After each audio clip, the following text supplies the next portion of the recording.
Rolene Marks, who is the co-founder of the SA Israel Policy Forum. Rolene, police making it clear, I mean, the kind of language they're using is an intelligence-led operation. These individuals that they've taken into custody today described as dangerous, who are running an organized crime syndicate. Let's just talk about what it takes to really pull something like this off.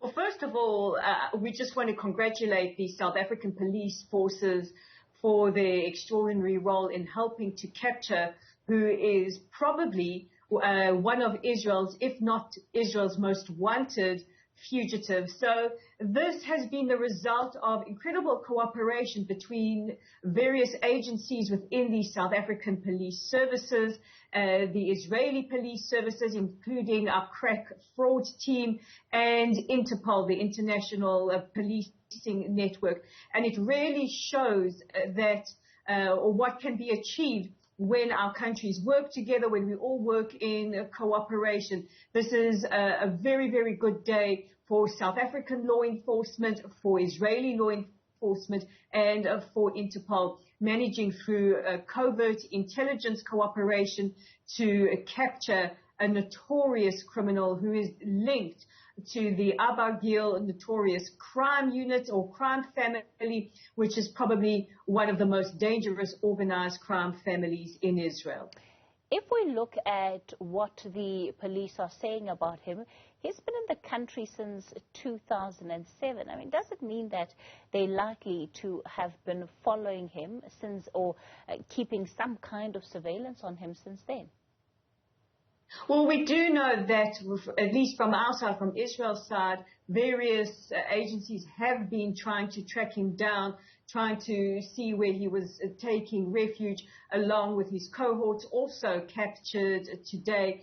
But, you know, this is a serious criminal. This is somebody who's wanted for extortion, drug trafficking, a conspiracy to commit murder. So this is somebody who the Israeli police and various units within our police would have been tracking, or at least trying to track, very, very closely. And today has shown the culmination or the benefits of what can be achieved when there is mutual cooperation. Rolene, what do you anticipate will happen? I know this is, it can be a bit of a technical issue, but are you expecting that he'll be tried here? But given the fact that he was on Interpol's list, is there a high likelihood that he could well be extradited? Well, I think Israel will want him extradited to face charges and to stand trial here in Israel. He has carried out quite heinous crimes here in our country as well. So I think we will have to see what happens when he appears for his court hearing in South Africa, and what is determined from there as far as extradition is concerned. And then, of course, we'll hear from Interpol what their expectations are. Dumali, let me then wrap it up with you. Perhaps give us a sense of how much longer you're anticipating police are going to be staying on that scene.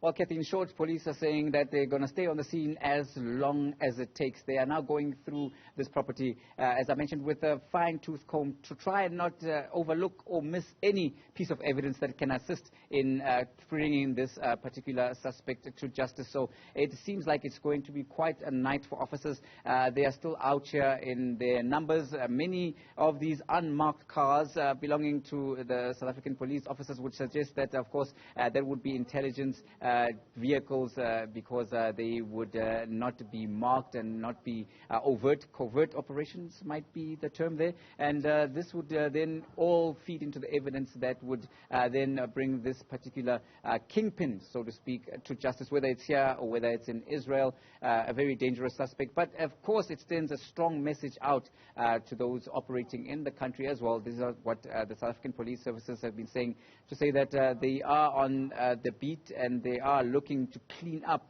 and give a strong assurance to, of course, South Africans and to the world that the South African intelligence services, as well as its security network, security operators, is coming back up after a very difficult period in the so-called lost years under the state capture years, where it was seen to have been undermined and to a large extent also the teeth taken out in terms of the operations of criminal syndicates, international criminal syndicates. And it's not only when it comes to the issue of drug trafficking, the issue of international kingpins hiding out in South Africa, but human trafficking, which is of great concern, making South Africa seem like a haven for criminals. It seems as if this is a turn in the right direction, but we'll continue to keep a close eye on that and see, because of course the measure will be whether this kind of momentum can be maintained. But the South African police services on the scene here are very bullish in saying that they are out to clean up. All right. Tumalo Mohlaudi, Rolene Marks, let me thank you both for your time tonight.